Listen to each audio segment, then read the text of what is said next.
Hello, and welcome back to Hitman.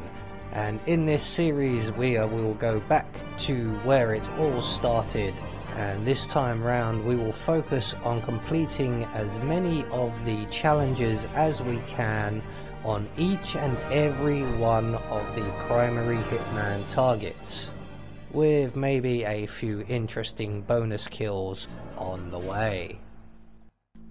Today we are in the Isle of Sgail for the Boom Goes the Dynamite challenge, which entails blowing up Zoe Washington with an antique cannon. So for this challenge, as usual, we will be starting at the harbour and bring with us a silenced pistol, some coins and our ever trusty lockpick. Everything else is available to us on the map. And with all of that said, let's get reacquainted with our target, shall we? Zoe and Sophia prowl the world in search for ancient relics. With little regard for local culture or even human life, they have it coming.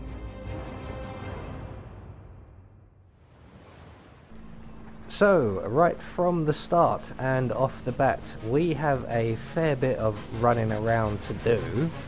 We need to set up a few things, get a few people out of our way. So the first stop will be the crypt area. We don't need to take out the cameras on this run, so we're going to head straight to the crypt and secure ourselves a change of outfit. The first of a couple of changes, I believe. So we're going to make our way past the Phoenix effigy into the crypt area and into the tombs, and we're just going to wait right here. Actually no, we're not, because we've timed it just that the patrolling guard is moving away. So we're going to make our way straight inside, grab the assault rifle from the sarcophagus and drop it on the floor on our way back out of the room. We're then going to hug the wall, and when the patrolling guard comes back, he will spot that gun and he will move in to take that gun away past us, at which point we can then subdue him from around the corner, render him unconscious, and plant his unconscious body in the crate provided just behind us. So once we've done that, we're going to take his outfit and collect up the guns that he has, both the assault rifle and his sidearm. We're then going to make our way over to the big hole in the wall, and just by the fallen angel statue we will find a cannonball.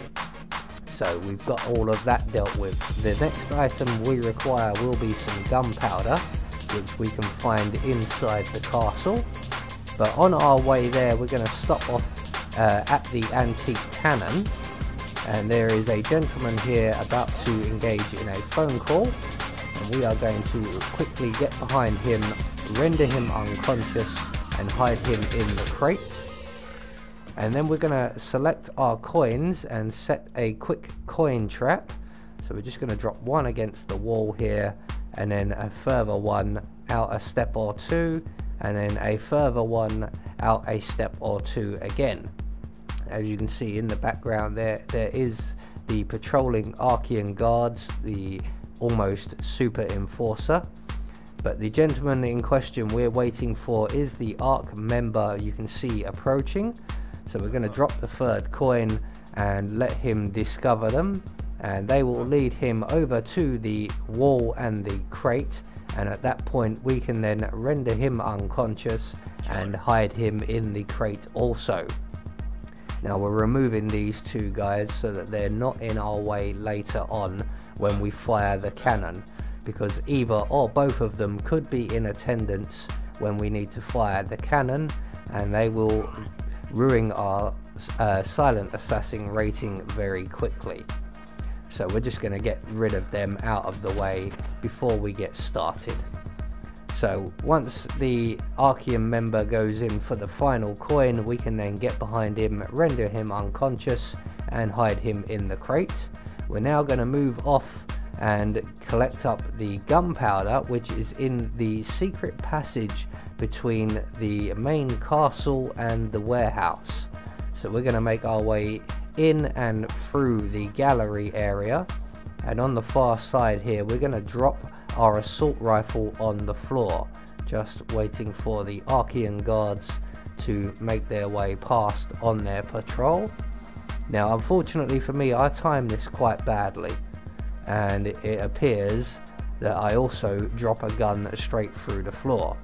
So at this point I dropped the gun to attract the guard's attention without realizing the constant was right behind me, and the gun has dropped straight through the floor. So luckily we brought a spare with us, so we're just going to drop that in front of this guard here and accidentally attract the attention of the guard by the stairs. So things are not going too well. It doesn't really matter if we attract his attention if we had the assault rifle still, because we could just drop both guns and both guards would take them away.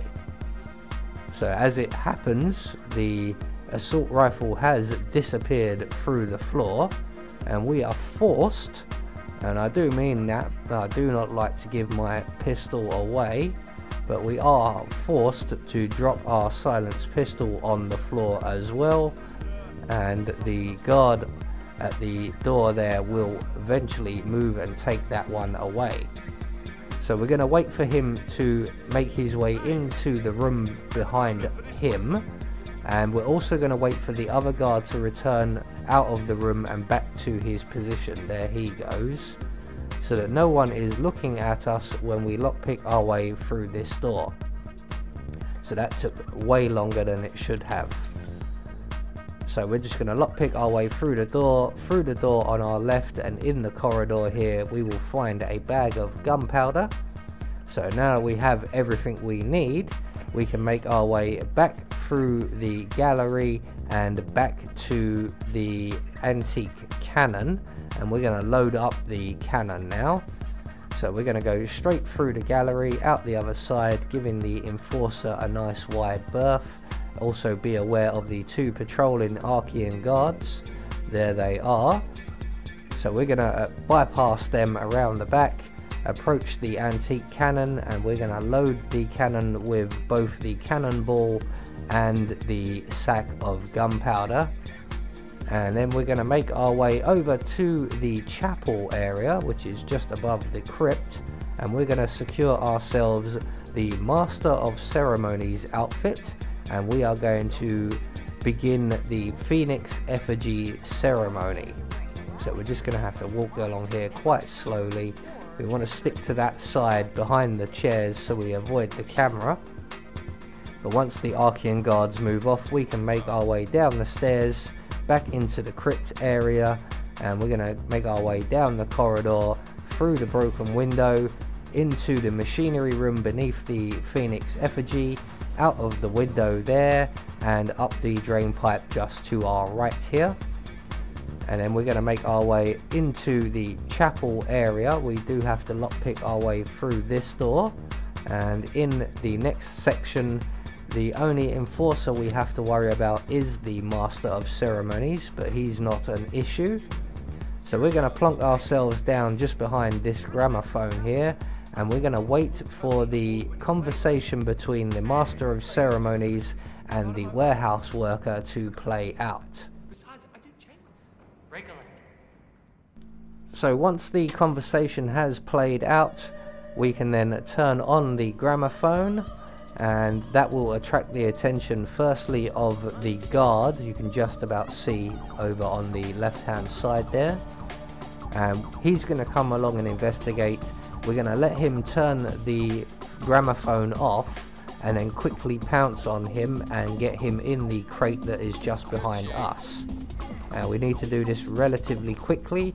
Don't forget to grab his gun as well.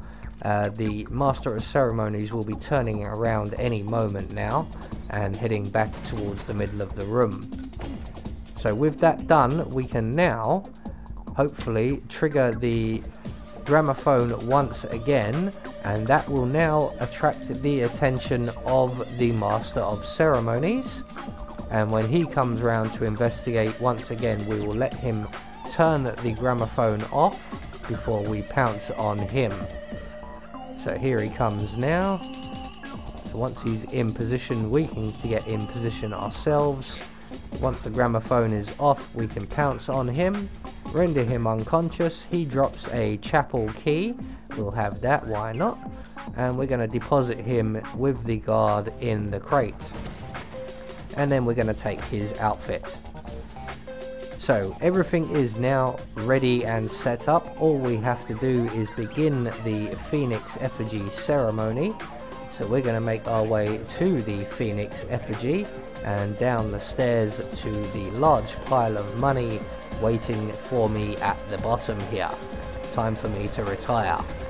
Unfortunately, no, we do have to burn the money and begin the ceremony.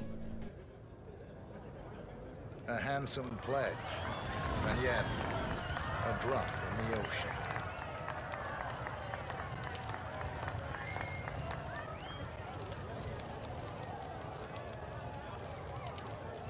Zoe Washington, the Ark Society recognizes you as our founder's rightful successor, our inspiration, our guiding light, the custodian of our future. So once we have announced Zoe Washington and she begins her speech, we can then make our way back to the antique cannon, again moving around the back of the chairs here to avoid the camera. We're going to approach the antique cannon and we're going to drop our flare or our torch here behind it, because if you drop that anywhere in public it's a hostile act. So we're going to crouch down and we're going to fire the cannon and then immediately run away down the drain pipe behind us. Both targets down. Impressive work, 47. And now to confront the Constant. So that will get you the Boom Goes the Dynamite challenge. All that's left for us to do is to make good our escape, and we're going to just vault down the drain pipe along the corridor there and make our way directly to the harbour. And that is one more challenge taken care of. I have been Anubis, and I will see you all in the next video.